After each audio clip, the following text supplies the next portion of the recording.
ओम अक्षस्रगभरशृङ्गदेशकुलशं पद्मं धनुष्कुण्डिकां दण्डं शक्तिमशं च चर्मजलजं घण्टां सुराभाजनं शूलं पाशसुदर्शने च ददति हस्तैः प्रसन्नाननां सेवे सैरिवमर्दनीं महां लक्ष्मीं सरोजस्थितां महालक्ष्मी नमः। नमस्कार, स्वागत है आपका आचार्य वाणी में। मैं आचार्य विक्रमादित्य आपके साथ हूँ और आज का विषय है कि विशेष तौर पर कर्क राशि वालों के लिए कैसा रहेगा अक्टूबर का मध्यकाल।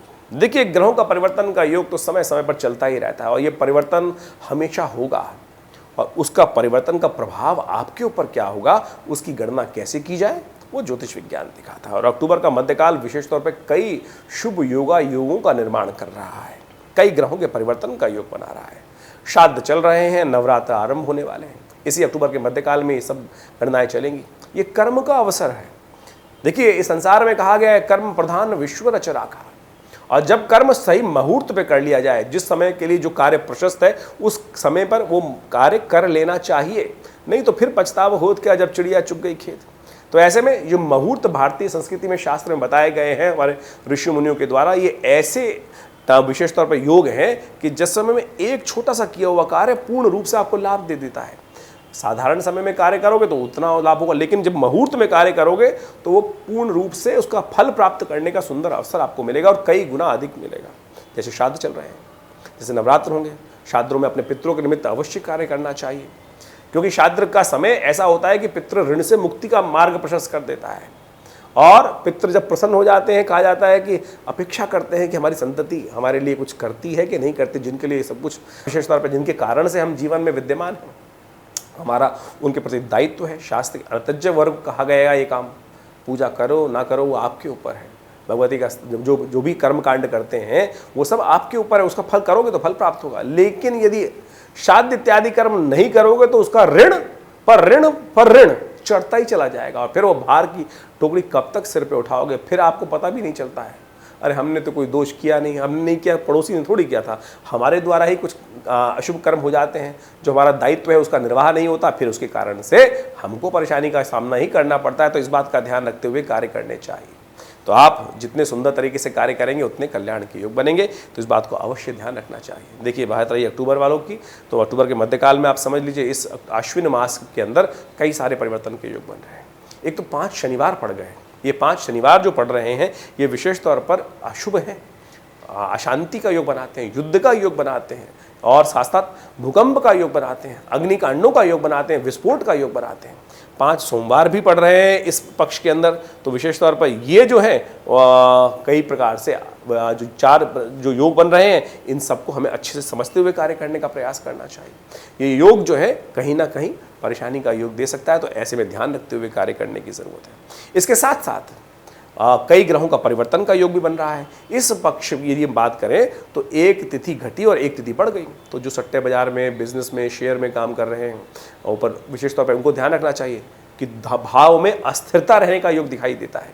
एकदम भाव घटेगा, फिर बढ़ेगा, फिर घटेगा। सोने की स्थिति आप सब लोग देख ही रहे हैं क्या स्थिति चल रही है। तो ऐसे में ग्रहों की गणना को समझते हुए कार्य करने का प्रयास करना चाहिए। सावधानी के साथ बुद्धि को एकाग्र करते हुए कार्य करें। ऐसे अज्ञानता से कार्य करने में कहीं ना कहीं फंस सकते हैं, बड़े नुकसान में हो सकने के योग बन सकते हैं। वैसे तिथि के हिसाब से समझ लीजिए आपके लिए क्या कुछ होने के योग हैं, वो भी हम आपको बता देते हैं। सबसे पहले 11 अक्टूबर की बात कर लेते हैं। 11 अक्टूबर की बात में ग्रहों का योग दिखाता है कि उस दिन आश्विन मास के कृष्ण पक्ष की द्वादशी तिथि है और बुधवार का अवसर है। और ग्रहों का योग आपकी राशि के अनुसार से बात करें तो बड़ा अनुकूल दिखाई देता है। आप यदि अपने बड़ों का आशीर्वाद लेकर, अपनी माताजी का आशीर्वाद लेकर, पिताजी का आशीर्वाद लेकर कोई भी कार्य करेंगे तो अवश्य आपके लिए कल्याणकारी योग बनेंगे। और जो अब बड़े पुण्य वाले हैं, उनके माता पिता उनके साथ विराजमान है, तो उनका आशीर्वाद लेने का प्रयास करें।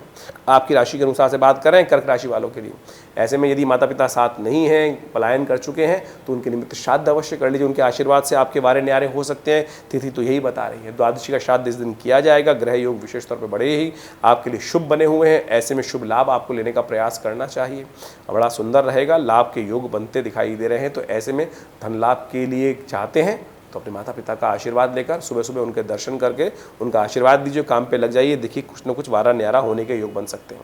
वहीं 12 अक्टूबर की यदि हम बात करें तो ग्रह गणना विशेष तौर पर दिखा रही है गुरुवार का अवसर, आश्विन मास, कृष्ण पक्ष, त्रयोदशी तिथि, प्रदोष भी इस दिन है, मासिक शिवरात्रि का योग भी पड़ रहा है और त्रयोदशी का श्राद्ध भी इस दिन किया जाएगा। ग्रहों का योग परिवर्तन की तरफ जा रहा है और यह परिवर्तन आपके लिए बड़ा कल्याणकारी रहेगा। ऐसे में भगवान शिव का ध्यान, आपकी राशि के अनुसार से योग भी ऐसा बन रहा है कि शिव का ध्यान करने से समस्त प्रकार के कष्टों को दूर करने का योग बन सकता है।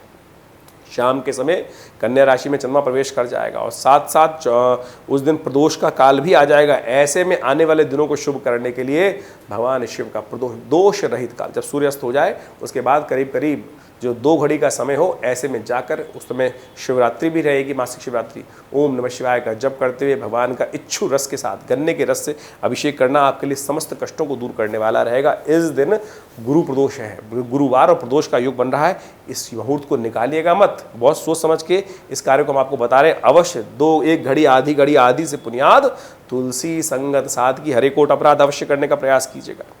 और हम बात कर लेते हैं 13 तारीख की। 13 तारीख को विशेष तौर पर ग्रह गणना के साथ पंचांग भी समझ लीजिए।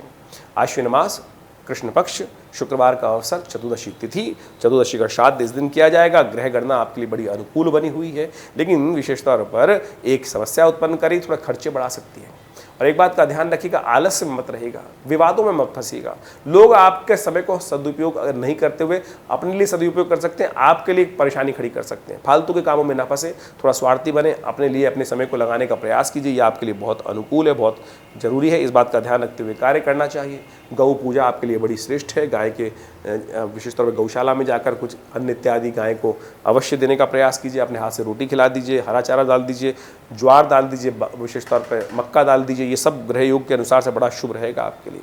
14 तारीख की यदि हम बात करें, शनिवार का अवसर, अमावस्या तिथि, शनिचरी अमावस्या का योग बन रहा है और यह अमावस्या बेहद खास है।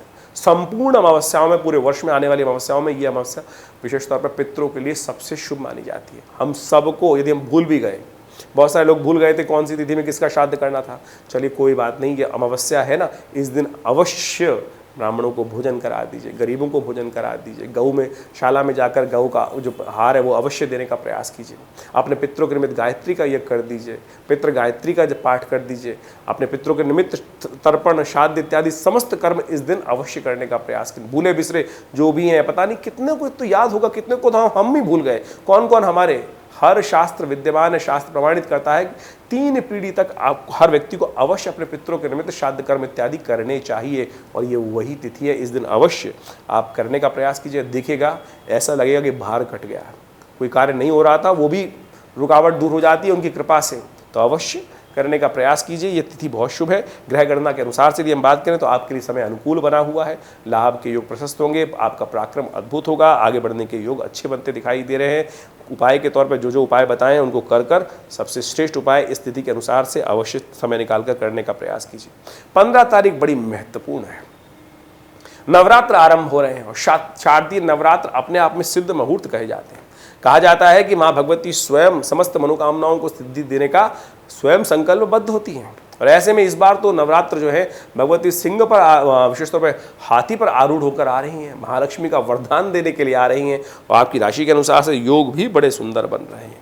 ग्रह योग बड़े परिवर्तन का योग बना रहे हैं। और ग्रहों का यदि हम बात करें तो उस दिन चंद्रमा परिवर्तन की तरफ जा चुका है। सुबह 5:17 पर परिवर्तन करके तुला राशि में प्रवेश करेगा, आपके चतुर्थ भाव में प्रवेश करेगा। सामने बृहस्पति विद्यमान रहेगा। तो माँ भगवती महालक्ष्मी की कृपा प्राप्त करने का सुंदर अवसर है। तो सुंदर तरीके से लाभ लेने का प्रयास करें। थोड़ा ध्यान रखिएगा स्वास्थ्य का। अच्छा ये रहेगा कि चावल इत्यादि का दान करके स्वास्थ्य को ठीक करने का आप प्रयास कीजिए। रविवार का अवसर है। उस दिन कलश स्थापना सुबह सूर्योदय के बाद से लेकर मध्याह्न से पहले करनी सबसे श्रेष्ठ रहेगी। और उसके बाद वैसे तो पूरा दिन ही मुहूर्त बड़ा सुंदर विद्यमान है। आप राहु काल को त्याग करके बाकी समय आप सुंदर तरीके से इस कार्य को कर सकते हैं। नवरात्र का सुंदर यज्ञ बहुत सुंदर होता है नवरात्र का अवसर। और हमारे विवेकानंद योगाश्रम में जो भगवती दुर्गा का शिव विग्रह प्रतिष्ठित है वो 400 साल से भी पुराना शिव विग्रह है, जो 1947 में मुल्तान से हमारे आश्रम में पधारे।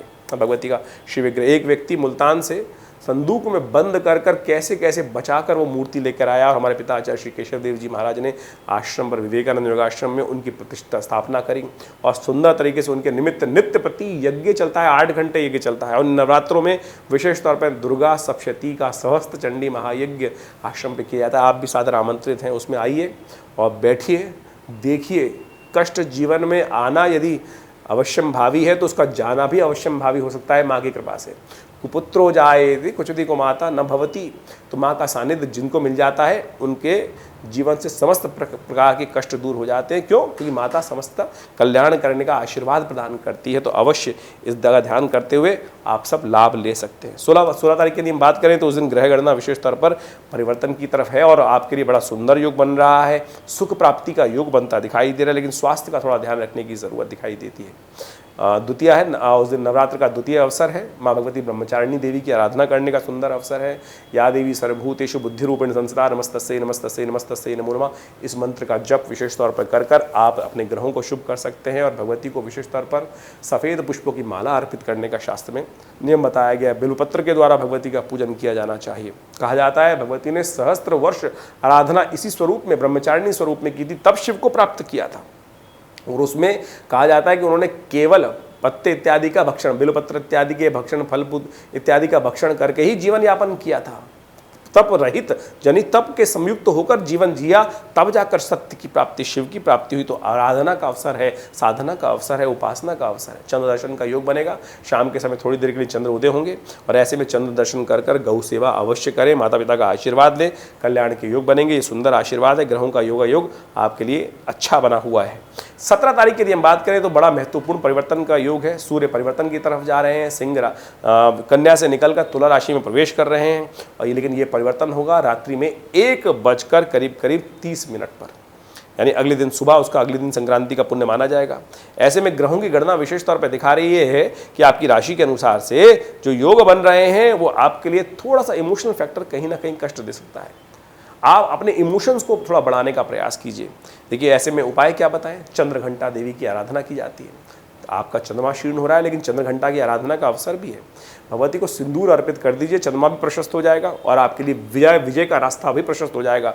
विजय शंखनाद भगवती के द्वारा उपस्थित आपके लिए होगा। तो माँ भगवती चंद्र घंटा की आराधना करना आपके लिए सबसे शुभ दिखाई देता है। तो सुबह का समय अच्छा है, लेकिन दोपहर के बाद का समय थोड़ा इमोशनली वीक रहता दिखाई दे रहा है। उसके लिए हमने उपाय बता दिया है, ये कर लीजिए, कल्याण के योग बनेंगे।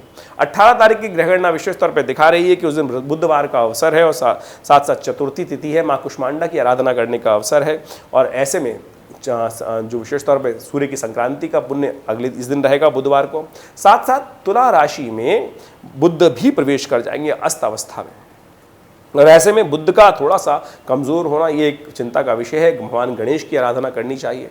बुध अस्त अवस्था में आपकी राशि के अनुसार ही बात करें चतुर्थ भाव में प्रवेश करेंगे, थोड़ी मैनेजिंग कैपेसिटी में दिक्कत आ सकती है। ऐसे में भगवान गणेश का पूजन करना, गणेश जी को दूर्वा अर्पित करना, माँ भगवती कुष्मांडा का ध्यान करते हुए पेठे का भगवती को भोग लगाना, मंदिर में चढ़ाना, उसके बाद उनको वितरण करना, यह आपके लिए बड़ा अच्छा योग बनेगा। इसको आप लाभ ले सकते हैं। इस दिन सर्वार्थ सिद्ध योग विद्यमान रहेगा, जो सूर्य उदय से लेकर शाम को रात्रि को 8 बजे तक विद्यमान रहेगा। इसका कोई नया कार्य आरंभ करने के लिए आप कार्य कर सकते हैं। 19 तारीख की ग्रह गणना समझ दिखाती है बृहस्पतिवार का अवसर और अश्विन मास की पंचमी तिथि शुक्ल पक्ष की।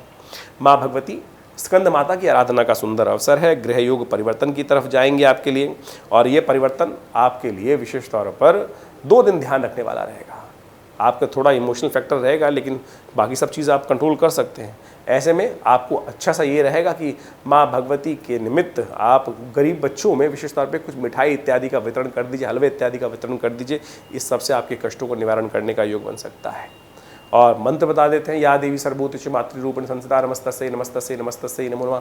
इस मंत्र का जप करें, कल्याणकारी योग बनेंगे।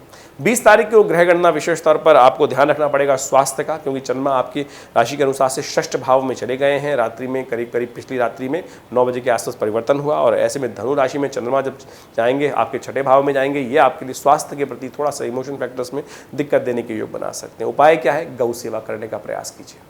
माँ भगवती कात्यायनी की आराधना करने का प्रयास करें। माँ भगवती कात्यायनी को प्रसन्न करने के लिए कमल का पुष्प उन्हें अर्पित कर लेना चाहिए। सुबह से रवि योग विद्यमान रहेगा और इस रवि योग के अनुसार से यदि आप कोई नया कार्य आरंभ करना चाहते हैं तो माँ भगवती कात्यायनी का ध्यान करते हुए उनका पूजन करें। सर्वमंगल मांगल्ये शिवे सर्वार्थ साधिके शरण्ये त्र्यंबके गौरी नारायणी नमोस्तुते, इस मंत्र का जप करें, कल्याणकारी योग बनेंगे। नवरात्रों पर हमने विवेकानंद योगाश्रम में बहुत विशाल यज्ञ का, भगवती का श्री विग्रह जो आश्रम पे प्रतिष्ठित है वो 1947 में मुल्तान से पधारा। कहा जाता है 400 साल से पुराना भगवती का श्री विग्रह है और जो बहुत शुभ रूप से भगवती का प्रतिष्ठित है। मुल्तान से कोई एक व्यक्ति लेकर आया मूर्ति संदूक में बंद कर और वो हमारे पिता आचार्य श्री केशव देव जी महाराज को वो 1947 में लाकर, जब पार्टीशन हो रहा था विशेष तौर पर, तब जाकर उनको प्राप्त हुई और उन्हीं की प्रतिष्ठा हमारे आश्रम में की गई है। करीब करीब 400 साल पुराना भगवती का चमत्कारी शिव विग्रह है और उन्हीं के सानिध्य में